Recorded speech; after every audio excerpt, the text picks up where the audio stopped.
né, para que o povo então pudesse ser alimentado, né? Durante o dia, uma coluna, uma nuvem, né, os protegia do calor do sol, né? E durante a noite uma coluna de fogo os aquecia durante o frio que há no deserto.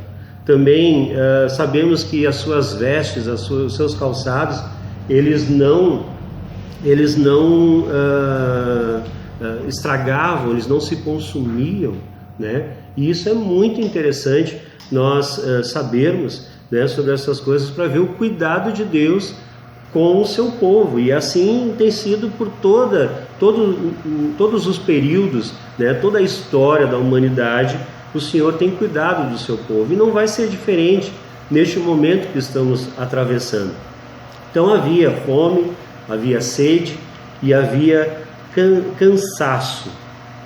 Uma jornada que era para durar poucos dias e acabou durando 40 anos, muito devido a essa postura que o povo escolhido de Deus, o povo de Deus, tinha diante do próprio Senhor.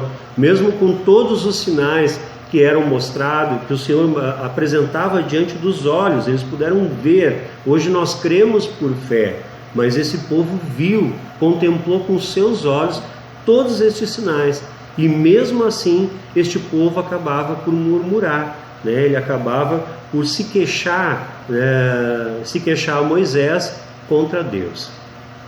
Isso acabou acarretando muita demora, e aquilo que eu falo seguidamente à igreja, quando há um pecado dentro da congregação, quando há um erro dentro da congregação, quando há alguma murmuração, algum problema interno dentro da igreja, dentro da congregação, isso faz com que se atrase a obra do Senhor. A obra de Deus, ela é infalível, mas nós tornamos ela muitas vezes difícil, pesada, e nós muitas vezes, através das nossas queixas, dos nossos pecados, né, dos nossos erros, nós fazemos com que ela atrase.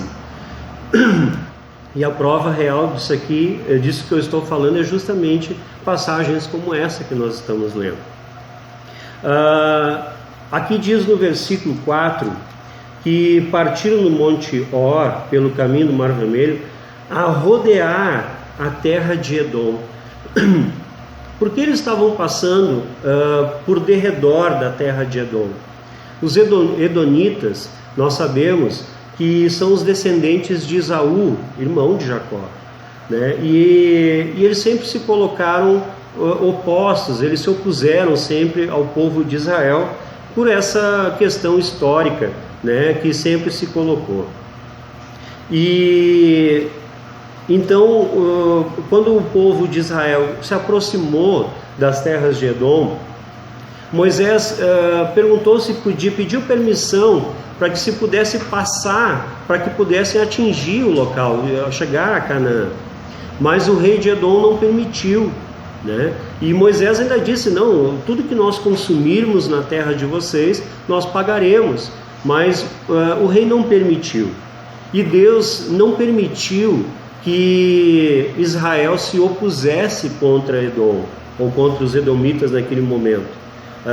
Não foi permitido, né, saquear ou lutar contra Edom, mas que rodeassem, então passassem ao derredor, né, para que seguissem a sua jornada. E sabemos que isso também leva algum tempo. Mas o passar por derredor e não atalhar por dentro da terra de Edom gerou uma impaciência, né, do povo de Israel. E isso nos leva também a entender algumas coisas que acontecem nos dias de hoje, trazendo para os nossos dias, trazendo para a nossa realidade. Muitas vezes o Senhor, Ele nos promete algo, assim como Ele prometeu a terra de Canaã para Israel. Mas algumas coisas às vezes fazem com que isso demore um pouco, e nós sabemos que o tempo que o Senhor promete, o tempo de Deus, ele é diferente do nosso tempo. Isso nos gera muitas vezes ansiedade, isso nos gera muitas vezes impaciência, né? E essa impaciência acabou tocando no povo de Israel naquele momento, e fizeram eles então murmurar. E é justamente isso, amados, que a igreja do Senhor Jesus não pode fazer. O cristão, aquele que foi chamado, aquele que entregou a sua vida, né, ao Senhor Jesus, aquele que teve todos os seus pecados perdoados, né, anulados pelo sangue do Senhor Jesus, pelo sacrifício, né, do Senhor Jesus, o Cordeiro, né, o Cordeiro Pascual, aquele que entregou a sua vida pelas nossas vidas, né? Quando nós recebemos algo do Senhor e parece que está demorando para nós recebermos, nós devemos ter a paciência, exercer, né, a questão da paciência, para que isso em nossas vidas seja reconhecido pelo Senhor.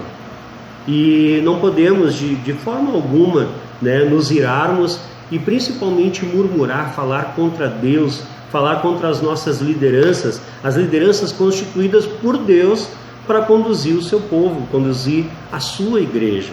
Amém? E no verso 5, então, nós vemos que o povo murmurou, diz assim: e o povo falou contra Deus e contra Moisés.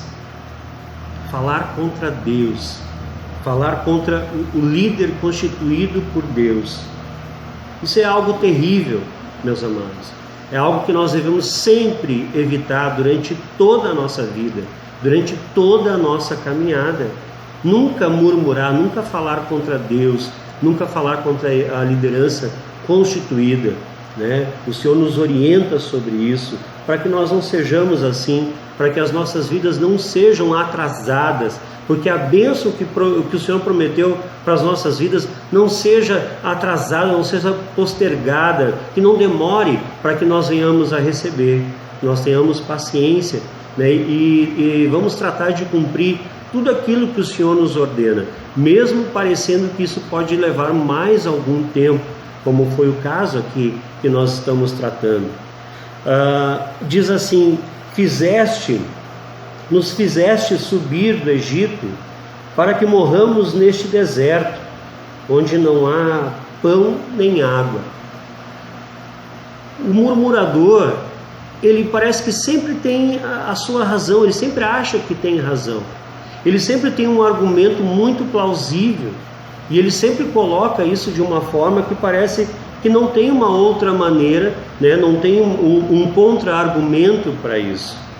Mas nós temos que entender que nós estamos tratando das coisas de Deus, e nós cremos, nós entendemos que Deus não falha.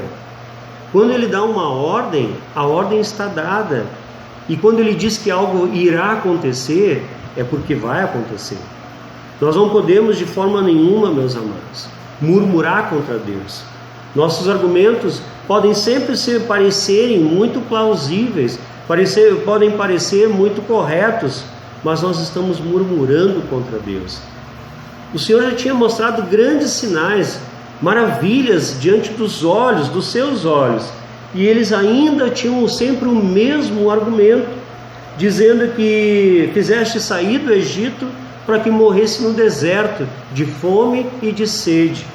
Quando que o Senhor ele vai tratar assim com o seu povo? Nós temos que entender, meus irmãos, que pela fé no Senhor Jesus Cristo, nós somos chamados filhos de Deus. Quando que um pai vai tratar dessa forma a colocar em risco a vida de um filho? A Bíblia diz que nós, sendo maus, nós sabemos dar boas dádivas aos nossos filhos. Imagina o Senhor, como Ele vai tratar, como Ele vai cuidar do seu povo, o seu próprio testemunho, né, está envolvido nisso. Quanto melhor Ele tratar, quanto mais Ele abençoar,